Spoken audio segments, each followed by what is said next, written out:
নমস্কার আমার প্রিয় ছাত্রছাত্রীরা।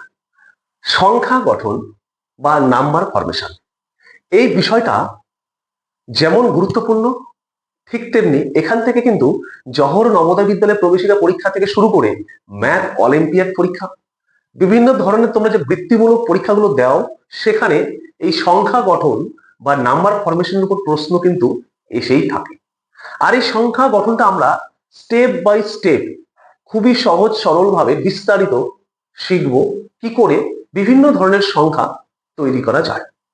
তোমরা ইতিমধ্যেই প্রত্যেকে জেনে গেছো যে অঙ্ক এবং সংখ্যা কি, সংখ্যা কাকে বলে। প্রত্যেকে জানো যে এক বা একাধিক অঙ্কগুলোকে যখন আমরা পাশাপাশি লিখে দিই তখনই সেটা একটা সংখ্যা হয়ে যায়। আর সেই কনসেপ্টটাকেই তোমরা কিন্তু অনেকেই কাজে লাগিয়ে সংখ্যা গঠন করো। আমি যদি তোমাদেরকে এখন বলি, আচ্ছা আমি তোমাদেরকে কিছু অঙ্ক দিচ্ছি, এই অঙ্কগুলো দিয়ে সংখ্যা লিখো, তো তোমরা কি করবে জানো? চলো দেখবে। মনে করো আমি তোমাদেরকে এখানে চারটা অঙ্ক দিচ্ছি। একটা মনে করো 2, একটা মনে করো 4, একটা মনে করো 1, একটা মনে করো 7। এই চারটা অঙ্ক দিলাম। তোমরা জানো যে অঙ্কগুলোকে পাশাপাশি বসিয়ে দিলেই সংখ্যা হয়। আমি তোমাদের সংখ্যা তৈরি করতে বলেছি, মানে লিখতে বলেছি। তোমরা কি করবে, অনেকে যা আছে পাশাপাশি বসিয়ে দেবে। 2 4 1 7 এটা একটা সংখ্যা। 2 নাম্বার, অনেকে বলবে পেছন থেকে বসাই, 7 1 4 2 এটা একটা সংখ্যা। অনেকে বলবে ছোটগুলোকে আগে বসাই, তাহলে ছোটগুলো খুঁজবে 1 2 4 7। অনেকে বলবে বড়গুলোকে আগে বসাই, তাহলে 7 4 2 1। এইভাবে এইভাবে দেখো অলরেডি চারটে সংখ্যা লেখা হয়ে গেছে। এরকম ভাবে আরো সংখ্যা লেখা যাবে এবং অনেকে লিখবেও সেটা। তাতে কি হবে, তাতে তোমরা সংখ্যাটা লিখলে ঠিকই, কিন্তু যখন আমরা অ্যান্সারটা দেখবো তোমাদের প্রত্যেকের সংখ্যা সঠিক হয়েছে কিন্তু উত্তরটা এক একজনের এক এক রকম হয়েছে। এতে সমস্যা কি হবে, যে প্রশ্ন হবে একটা, উত্তর হবে অনেকগুলো। আর এই সমস্যাটা যাতে না হয়, যাতে তোমরা এমন ভাবে সংখ্যা তৈরি করা শেখো এবং এমন সংখ্যা লিখো, তুমি এখানে বসে থেকে যে সংখ্যাটা তৈরি করবে ওই একই ডিজিট বা একই অঙ্ক দিয়ে যে বাচ্চাটা বা যে স্টুডেন্টটা দিল্লিতে বসে আছে সেও কিন্তু একই সংখ্যা লিখবে। এমনকি কেউ যদি ইংল্যান্ডে থাকে, অস্ট্রেলিয়াতে থাকে, লন্ডনে থাকে, সেও কিন্তু ওই ডিজিটগুলো দিয়ে একই সংখ্যা তৈরি করবে। তাহলে সেই সংখ্যাগুলো কিরকম সংখ্যা হবে সেটাই আমরা শিখবো। আর সেই ধরনের সংখ্যাগুলোর উপরই আমাদের কিন্তু প্রশ্ন পরীক্ষাতে এসে থাকে। তাহলে চলো আমরা সেই সংখ্যাগুলো শিখি। দেখো, সংখ্যা গঠন করতে বললেই আমাদেরকে মনে রাখতে হবে আমরা দুই ধরনের সংখ্যা তৈরি করব। যে দু ধরনের সংখ্যা প্রত্যেকটা স্টুডেন্টের ক্ষেত্রেই সেম রেজাল্ট, মানে সেম অ্যান্সার আসবে। কি সেই দুই ধরনের সংখ্যা? দেখো, সেই দুই ধরনের সংখ্যার এক নম্বর হচ্ছে বৃহত্তম সংখ্যা। তোমাকে যে অঙ্কই দেওয়া হোক, যতগুলোই অঙ্ক দেওয়া হোক, সেই অঙ্কগুলো দিয়ে আমরা দুটো সংখ্যা তৈরি করব। একটা হচ্ছে বৃহত্তম সংখ্যা মানে গ্রেটেস্ট নাম্বার, আর একটা হচ্ছে ক্ষুদ্রতম সংখ্যা মানে স্মলেস্ট নাম্বার। এই দুটো নাম্বার যদি আমি তৈরি করি, দেখবে প্রত্যেকটা স্টুডেন্টের সংখ্যা সেম হবে, মানে অ্যান্সারটা একই আসবে। তুমি তো সংখ্যা গঠন অনেকগুলোই করতে পারো, তোমাকে কিছু ডিজিট দিলে সেগুলোতে তুমি অনেকগুলো সংখ্যা লিখতেই পারো, কিন্তু আমরা সেটা আজকে থেকে করব। আমরা কি করব, আমরা শুধুমাত্র যে অঙ্কই দেওয়া হোক আর যতগুলোই অঙ্ক দেওয়া হোক, আমরা দুটো সংখ্যা তৈরি করব। একটা হচ্ছে বৃহত্তম বা গ্রেটেস্ট নাম্বার, আর একটা হচ্ছে ক্ষুদ্রতম বা স্মলেস্ট নাম্বার।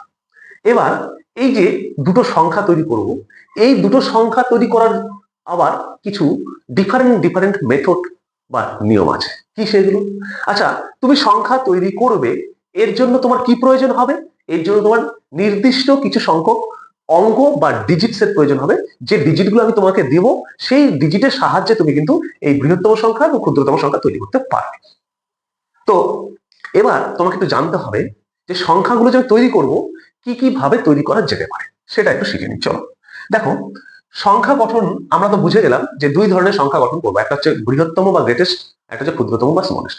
এবার সেটা তৈরি করার জন্য তোমাকে কি করা হতে পারে, তোমাকে নির্দিষ্ট অঙ্ক দেওয়া নাও থাকতে পারে, আবার নির্দিষ্ট কিছু অঙ্ক দেওয়া থাকতেও পারে। মানে তোমাকে যদি আমি কিছু নির্দিষ্ট অঙ্ক না দিয়ে বলে দিই যে তুমি বৃহত্তম এবং ক্ষুদ্রতম সংখ্যা তৈরি করো, তাহলে তুমি কিভাবে করবে? আর যদি তোমাকে কিছু নির্দিষ্ট সংখ্যক অঙ্ক দিয়ে দেই, তাহলে তুমি কিভাবে সংখ্যা তৈরি করবে? দেখো, যখন তোমাকে নির্দিষ্ট কিছু অঙ্ক দিব না, তখন আমি তোমাকে বলবো শুধু যে তুমি একটা 4 ডিজিট গ্রেটেস্ট নাম্বার তৈরি করো বা 5 ডিজিট স্মলেস্ট নাম্বার তৈরি করো।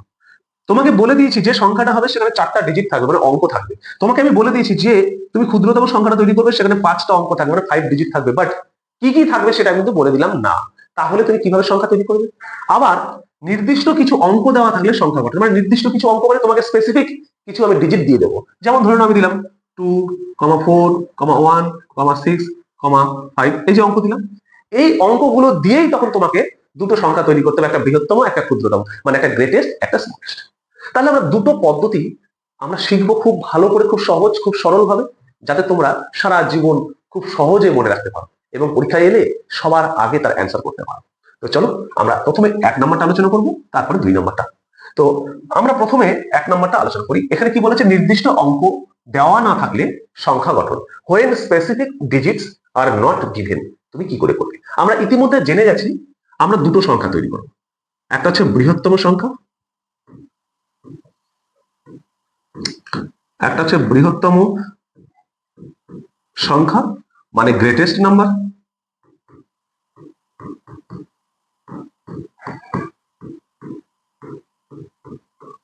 আর একটা হচ্ছে ক্ষুদ্রতম সংখ্যা বা স্মলেস্ট নাম্বার।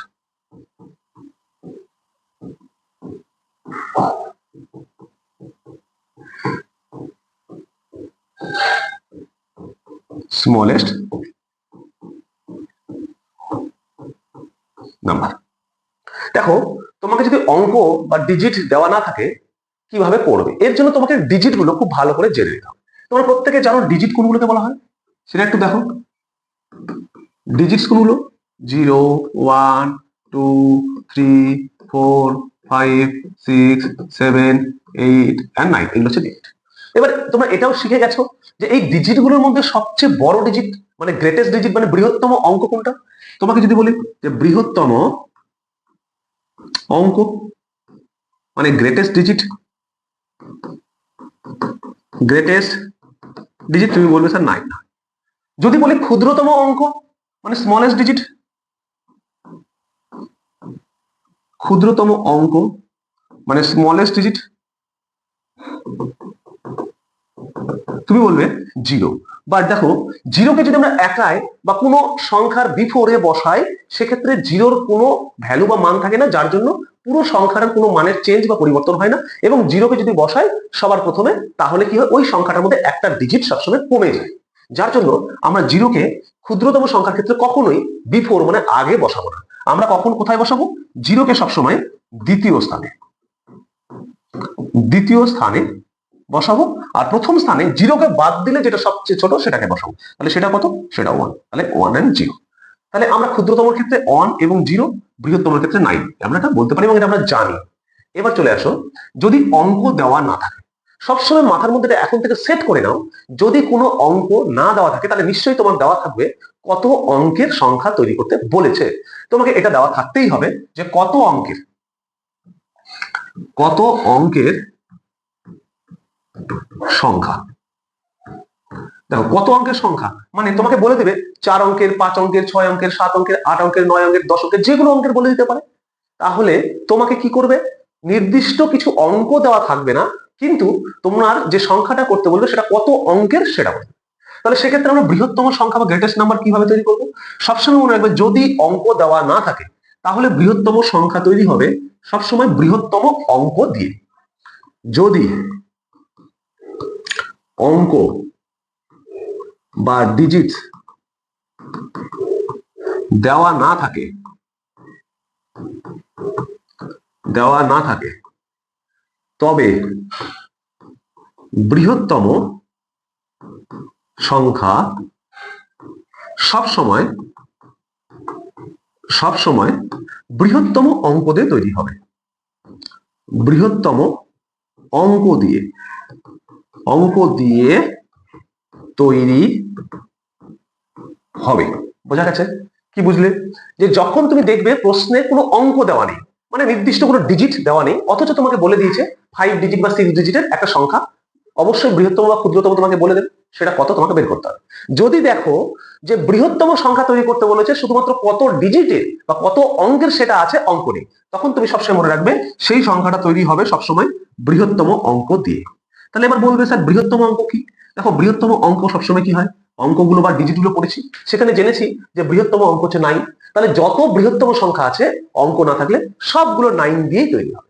এবার ঘটনা হচ্ছে তোমাকে যদি বলে যে 5 ডিজিট এর বৃহত্তম অঙ্ক, মানে 5 অঙ্কের বৃহত্তম সংখ্যা, 5 ডিজিট গ্রেটেস্ট নাম্বার, তাহলে তুমি কি করবে? সবসময় মনে রাখবে যে সংখ্যা গঠন করতে গেলে যত অঙ্কের বলবে ততগুলো অঙ্কই থাকতে হবে। 5 অঙ্কের বলেছে 5টা অঙ্কই থাকতে হবে, মানে 5টা ড্যাশ দিলাম, 1 2 3 4 5, 5টা ড্যাশ দিলাম। এবার 5 অঙ্কের বলেছে 5টা ড্যাশ, মানে 5টা অঙ্ক থাকতেই হবে। এবার সেই অঙ্কগুলো কি থাকবে? কোনো অঙ্ক তো দেওয়া নেই, তাহলে বৃহত্তম বলেছে সবগুলোই 9 থাকবে, তাহলে 9 9 9 9 9 হবে। তার মানে তোমাকে এখন থেকে মনে রাখতে হবে, যদি কোনো অঙ্ক দেওয়া না থাকে বৃহত্তম সংখ্যা তৈরি করতে বলে, যত অঙ্কের বলবে ততগুলো 9 হবে। তোমার যদি 4 অঙ্কের বলে 4টা নয়, তোমাকে যদি বলে 5 অঙ্কের 5টা নয়, তোমাকে যদি বলে 6 অঙ্কের 6টা নয়, তোমাকে যদি বলে 7 অঙ্কের 7টা নয়, তোমাকে যদি বলে 8 অঙ্কের 8টা নয়, তোমাকে যদি বলে 100 অঙ্কের বৃহত্তম সংখ্যা 100টা নয়। নিশ্চয়ই বোঝা গেছে ক্ষুদ্রতম কি করে তৈরি করবে। ক্ষুদ্রতমের ক্ষেত্রে সেম ভাবে করব। যদি কোনো অঙ্ক দেওয়া না থাকে তাহলে প্রত্যেকটা ক্ষুদ্রতম সংখ্যা এই 1 এবং 0 এটা দিয়েই তৈরি হবে। ক্ষুদ্রতম সংখ্যা সবসময় 1 এবং 0 দিয়ে তৈরি হবে। তাহলে ক্ষুদ্রতম সংখ্যা সবসময় 1 এবং 0 দিয়ে তৈরি হবে। এবং প্রথমটা সব সময় 1 হবে, আর বাকিগুলি সব 0 হবে। প্রথমটা সবসময় 1 হবে, বাকি যা থাকবে সবগুলো 0 হবে। তোমাকে মনে করো 5 ডিজিট বলেছে ক্ষুদ্রতম, অঙ্ক দেওয়া নেই, তাহলে প্রথমটা 1, তাহলে 5 ডিজিটের 5টা ডিজিট লাগবে, তাহলে প্রথমটা 1 বসেছে, 4টা ফাঁকা থাকলো, সেই 4টাকে 0 বসে দেবে, তাহলে 1 আর 4টা 0। তাহলে তোমাকে যদি বলে 6 ডিজিট স্মলেস্ট নাম্বার, তুমি কি করবে? 6টা 1 2 3 4 5 6, তাহলে প্রথমটা সবসময় 1 হবে, প্রথমটা সবসময়ের জন্য 1, তাহলে বাকি কটা থাকলো 1 2 3 4 5, এই 5টা 0 হবে। তো এই জন্য তোমরা সবসময় মনে রাখবে ক্ষুদ্রতম বা স্মলেস্ট নাম্বারের ক্ষেত্রে যত ডিজিট বলবে প্রথমটাকে 1, বাকিগুলো 0। কিরকম ভাবে মনে রাখবে? টেকনিকটা কি বলে, যদি 4 অঙ্ক তাহলে একটা 1 3টে 0, যদি বলে 5 অঙ্ক একটা 1 4টা 0, যদি বলে 7 অঙ্ক একটা 1 6টা 0, যদি বলে 100 অঙ্ক একটা 1 99টা 0। আশা করি বোঝা গেছে। যদি তোমার অঙ্ক বা ডিজিট না দেওয়া থাকে তাহলে কি করে বৃহত্তম এবং ক্ষুদ্রতম সংখ্যা তৈরি করতে হবে, এই জন্য তোমাকে একটা চার্টও করে রাখতে হবে। সেই চার্টটাও লিখে রেখেছি, দেখো দেখো এখানে একটা চার্টও তোমাদের তৈরি করে দিয়েছি। এইভাবে তুমি তোমার খাতাতে আপ টু 10 পর্যন্ত করে রাখবে। কি আছে? 1 ডিজিট যদি বলে বৃহত্তম, তাহলে 1 ডিজিটের বৃহত্তম কি হবে? দেখো একটাই 9 হবে। যদি ক্ষুদ্রতম বলে 1 হবে, কারণ স্মলেস্টের ক্ষেত্রে প্রথমটা সবসময় 1, পরের গুলো 0। একটাই বলেছে তাহলে একই বসে গেল এক ঘরে, তাহলে তার কিছু বসবেই না, তাহলে সেই জন্য 1। 2 অঙ্কের যদি বলে তাহলে 2 অঙ্কের দুটো 9, 2 অঙ্কের একটা 1 একটা 0। 3 অঙ্কের যদি বলে 3টে 9, 4 অঙ্কের বলে 4টা 9, 5 অঙ্কের বলে 5টা 9, 6 অঙ্কের বলে 6টা 9, 7 অঙ্কের বলে 7টা 9। আশা করছি বোঝা গেছে। তাহলে এখানে যত অঙ্কের বলবে বৃহত্তম বললে ততগুলো 9 কে শুধু বসিয়ে দেবে, তোমার কাজ শেষ। ক্ষুদ্রতম যত অঙ্কের বলবে প্রথমটা 1 বসাবে, বাকিগুলো 0 বসাবে। নিশ্চয়ই বোঝা গেছে। দেখো আমি যদি এখানে 10 অঙ্ক নিই, এখন 10 ডিজিট, তাহলে 10টাই 9 হবে। 1 2 3 4 5 6 7 8 9 10, 10টাই 9 হবে, মানে যত অঙ্ক তত 9। ক্ষুদ্রতম কি হবে? প্রথমটা 1, তাহলে 10টার মধ্যে প্রথমটা 1 হলো, তাহলে আর বাকি থাকলো কত? 9টা, 9টা 0, তাহলে 1 2 3 4 5 6 7 8 9। এটা আশা করছি ক্লিয়ার হয়ে গেছে। এবার যদি তোমাদের একদম কনসেপ্ট ক্লিয়ার হয়ে থাকে অবশ্যই মেসেজ করে জানাবে, কমেন্ট করে বলবে যে স্যার আমাদের পরিষ্কার বুঝে গেছি আমরা। তাহলে আমরা একটুখানি প্র্যাকটিস করব। কোশ্চেন নিয়েছি, দেখো 5 অঙ্কের বৃহত্তম সংখ্যা কত? এখানে কি কোনো অঙ্ক দেওয়া আছে? তো না স্যার, অঙ্ক তো দেওয়া নেই। তাহলে এখন তুমি মাথা খাটাও যে অঙ্ক দেওয়া নাই মানে কি। আমরা প্রথম রুলসে শিখলাম যে যদি কোনো ডিজিট গিভেন না থাকে, মানে কোনো নির্দিষ্ট অঙ্ক দেওয়া না থাকে, তাহলে কি করে করতে হয়? 5 অঙ্কের বলেছে 5টা অঙ্ক থাকতেই হবে। তাহলে আমি যদি এভাবে করি 1 2 3 4 5, 5টা অঙ্ক থাকতেই হবে। তাহলে অঙ্ক নেই মানে বৃহত্তম করতে বলেছে, মানে সবগুলো 9 হবে। তাহলে এখানেও 9 হবে, এখানেও 9, এখানেও 9, এখানেও 9, এখানেও 9, মানে 5টা। বলেছে 6 অঙ্কের বৃহত্তম সংখ্যা কত? তার মানে কি 6টা 9 হবে। একদম সিম্পল, 2 3 4 5 6, 6টা 9 হবে। পরের প্রশ্ন কি আছে দেখি। বলেছে 5 অঙ্কের ক্ষুদ্রতম সংখ্যা কত? তাহলে 5 অঙ্ক মানে 5টা দাগ দিয়ে দাও। তোমরা বুঝে গেছো, তোমাদের দাগ দেওয়ার প্রয়োজন নেই। যদি না বোঝো দাগ দিয়ে করলে সহজ হবে। তাহলে প্রথমটা সবসময় 1 থাকে, তাহলে বাকিগুলো জিরো হবে। কটা জিরো? 1 2 3 4, 1 2 3 4 জিরো হয়ে গেল। এটা 5 অঙ্কের ক্ষুদ্রতম সংখ্যা। 6 অঙ্কের ক্ষুদ্রতম সংখ্যা কত? তাহলে প্রথমটা 1, তাহলে 6 অঙ্কের মধ্যে প্রথমটা 1 গেল, থাকলো আর 5টা অঙ্ক, তাহলে 5টা কি হবে? জিরো হবে। 1 2 3 4 5। ক্ষুদ্রতমের ক্ষেত্রে ট্রিক্স হচ্ছে প্রথমটা 1, বাকিগুলো জিরো। মানে 6 অঙ্ক বলেছে তাহলে 1 5টা জিরো, 7 অঙ্ক বলেছে 1 6টা জিরো, 8 অঙ্ক বলেছে 1 7টা জিরো। আশা করছি পুরো কনসেপ্টটা তোমরা বুঝতে পেরেছো। যদি কোনো নির্দিষ্ট অঙ্ক দেওয়া না থাকে কি করে সংখ্যা গঠন করতে হয়, তাহলে তোমাদের জন্য দেখো কিছু প্রশ্ন আছে, যে প্রশ্নগুলো তোমরা বাড়িতে প্রত্যেকে প্র্যাকটিস করবে এবং কমেন্টে এর উত্তর অবশ্যই বলে যাবে। যদি ক্লাসগুলো ভালো লাগছে তাহলে অবশ্যই কমেন্টে জানাবে, আর পরবর্তী ক্লাস খুব দ্রুত তোমাদের জন্য আসবে। সকলকে অসংখ্য অসংখ্য ধন্যবাদ। এখনো যারা চ্যানেলটিকে ফলো করোনি অবশ্যই ফলো করে দিও।